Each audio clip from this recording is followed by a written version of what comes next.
কিনেছি এই যে চুলার জন্য। আর এই যে দেখেন এই যে টমেটো কাটার জন্য। তারপরে এই যে ফলের ডিজাইন, তারপরে এই যে শসা কাটার ডিজাইনটা। আর তারপরে এইগুলা কিনেছি, দেখাচ্ছি।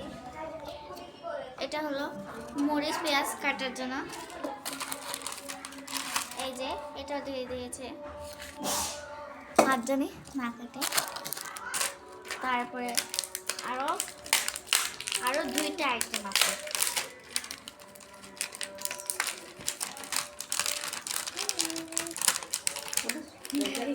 এটা খুলতে পারতেছি না।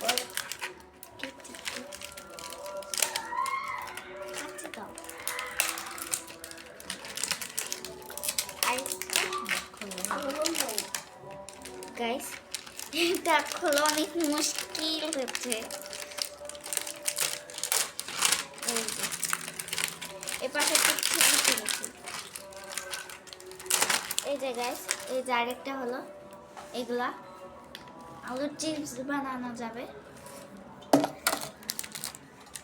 তারপরে আরেকটা হলো এই যে এগুলা ভিতরে ফল কাটা যাবে।